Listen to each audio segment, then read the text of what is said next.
ang buod ng Ibong Adarna.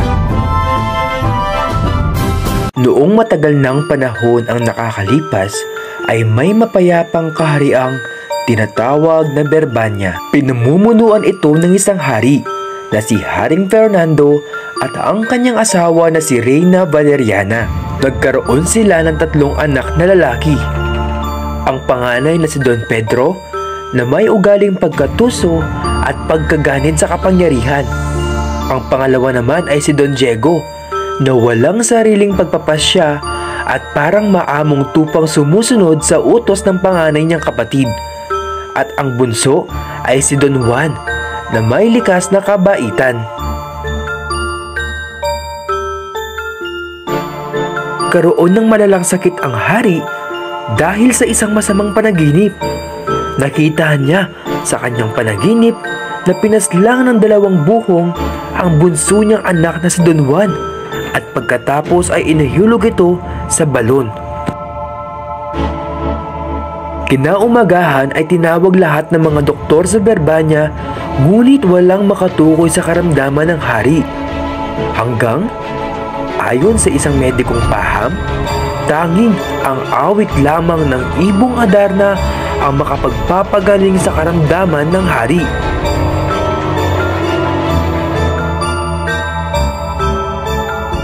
Inutusan ng hari ang panganay na anak na si Don Pedro na magtungo sa bundok Tabor at hanapin ang puno ng Piedras Platas dahil dito umano dumadapo ang Ibong Adarna. Nabigo itong mahuli ang Ibong Adarna dahil naging bato ito nang mapatakan ng dumi ng ibon. Sunod na inutusan ng hari si Don Diego, ngunit nabigo rin ito. Natulad lamang siya sa sinapit ng panganay na kapatid. Ayaw na ipadala ng hari si Don Juan sa takot na magkatotoo ang bangungot nito. Ngunit pinilit ni Don Juan ang ama nito at iniwan ang kaharian ng Berbanya upang hanapin ang Ibong Adarna. Habang papunta na siya sa Piedras Platas, may nakilala siyang isang lalaki na gutom na gutom. Mabait si Don Juan sa matanda at binigyan niya ng kanyang tinapay. Dahil sa kanyang pagiging mapagbigay, ay tinulungan ng matanda si Don Juan sa paghahanap ng Ibong Adarna. Natagpuan niya ang mistikong ibon at nagawang ibalik ang 2 kapatid. Habang pabalik ng Berbanya, nakaramdam ng inggit si Don Pedro sa tagumpay ni Don Juan na makuha ang Ibong Adarna. Sinabi niya kay Don Diego ang tungkol sa plano niyang patayin si Don Juan at ito ay pumayag. Binugbog ng 2 si Don Juan at iniwan na halos wala ng buhay. Bitbit ang Ibong Adarna, bumalik na ang 2 magkapatid sa Berbanya. Ngunit kahit naroon na sa kaharian ng Ibong Adarna, ay hindi pa rin gumaling ang hari dahil nangungulila ang Ibong Adarna sa amo nitong nakahuli na si Don Juan. Si Don Juan naman na naiwan sa gubat ay pinagaling ng isang ermitanyo dahil sa matinding pananampalataya nito sa Diyos.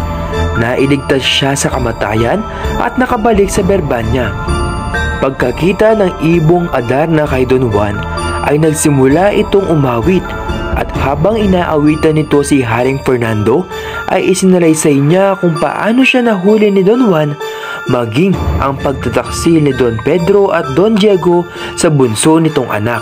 Ang iyong bunsong anak, nagtiis ng madlang hirap, kamatayan ay hinamak, sutos mo ay tumupad. Gumaling ang hari at bibigyan na sana ng parugos ng kamatayan ang 2 mas matandang prinsipe.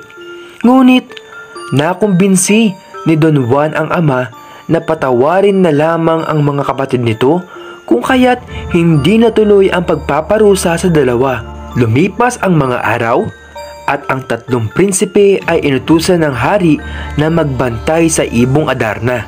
Halinhinan sila sa pagbabantay buong araw, buong gabi. Ngunit Sa ikalawang pagkakataon ay nagtaksil na naman sina Don Pedro at Don Diego kay Don Juan. Nililo nila si Don Juan na nagbantay ng ibon kahit hindi niya ito takdang oras ng pagbabantay, at dahil sa puyat ay nakatulog habang nagbabantay, at habang nahihimbing si Don Juan ay pinakawala ng dalawang prinsipe ang ibong Adarna.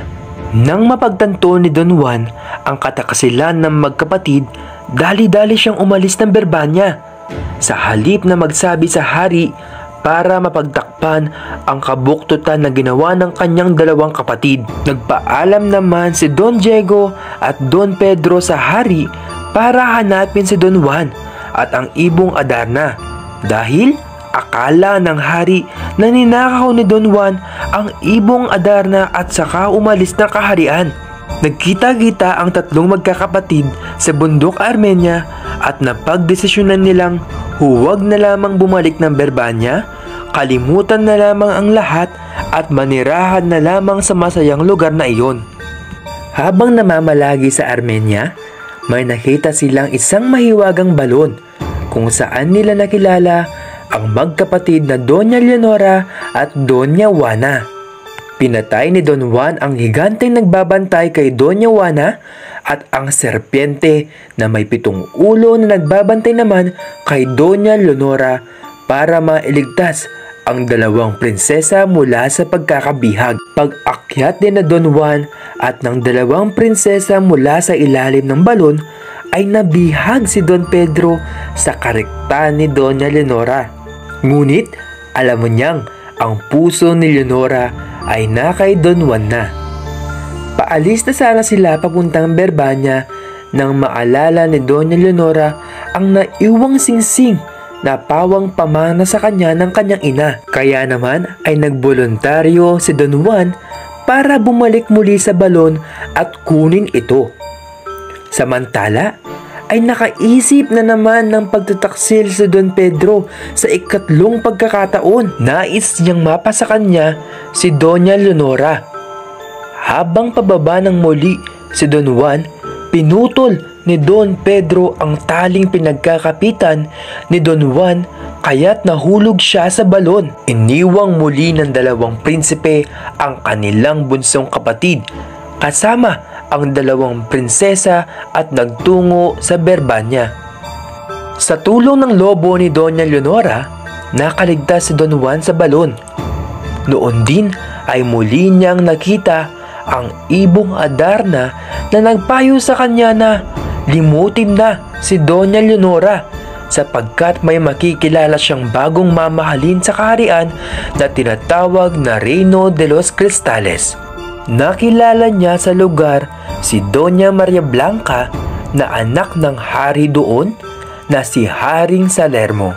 Hiningi ni Don Juan ang kamay ni Doña Maria Blanca sa hari. Ngunit bago niya ito makuha, kailangan muna niyang mapagtagumpayan ang mga pagsubok na iaatas sa kanya ng hari.